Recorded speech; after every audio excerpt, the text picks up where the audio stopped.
There are people watching this right now who haven't started yet. And then there are people who have started, but who haven't posted in months. You care, you have ideas, you think about them often, and yet something keeps getting in the way.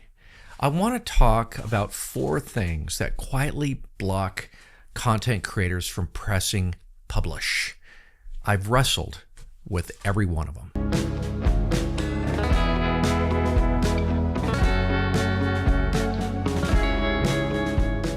So the first one I want to talk about is overthinking. Refining, reworking, restructuring, waiting for the perfect angle. You tell yourself that you just need a little more clarity, a better hook, a sharper niche, a more defined message. And on the surface, it all feels very responsible, doesn't it? But sometimes thinking isn't refinement. It's protection. As long as your idea stays in here, in your head, it can't be judged. Overthinking gives us the illusion of progress without the vulnerability of exposure.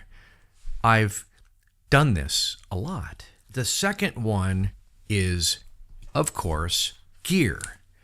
And this one hits really close to home for me. For almost 5 years, I chased equipment.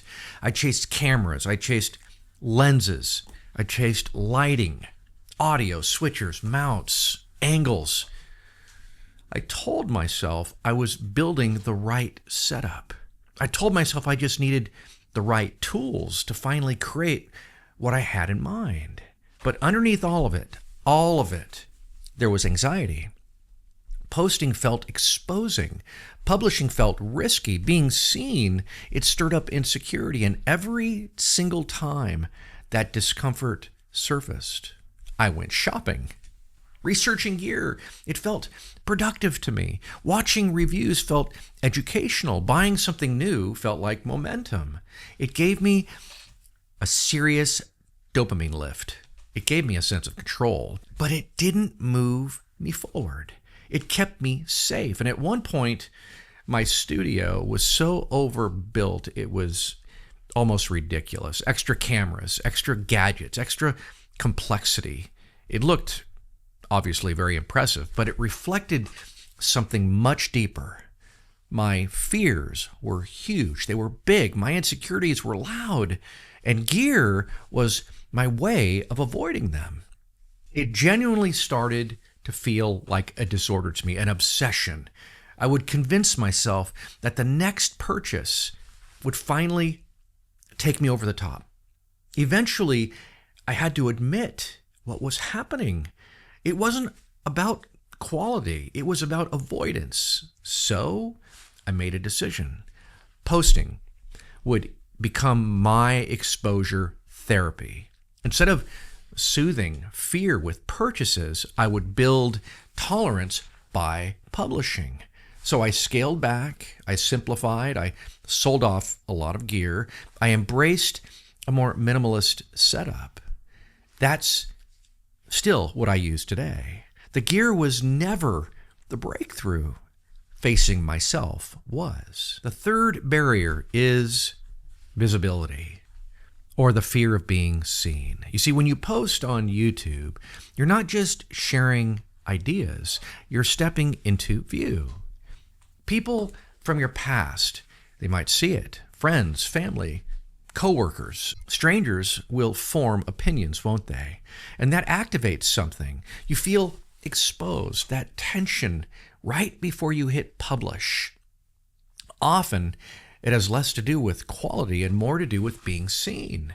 Exposure stretches identity, and stretching can feel really uncomfortable. The fourth barrier is waiting for permission, or waiting to feel ready, waiting to feel qualified, waiting to feel established, waiting for some internal green light. But readiness rarely activates before action. Confidence doesn't show up and then allow you to begin. It grows because you begin. If you're waiting to feel completely secure before starting, you may be waiting a long, long time. When you step back, there is a pattern. Overthinking protects you from imperfection. Gear protects you from exposure. Fear protects you from vulnerability. Waiting protects you from responsibility. All of them reduce discomfort. None of them build identity. Publishing does. Showing up does. Moving forward does. If you've been stuck, I want you to consider something. Maybe the issue isn't your niche or your setup or your clarity. Maybe it's the discomfort of growth. Exposure is really uncomfortable, but exposure builds strength. The more you post, the less power insecurity holds. The more you show up, the less you need to hide. You don't need another purchase, trust me. You don't need a perfect plan. You don't need universal approval. You need movement. Start right where you are. Use what you have. Let the process shape you. Stay steady, build with intention. Let your identity stay bigger than your metrics. And remember, growth is a tool, not a measure of your worth. You're building more than a channel.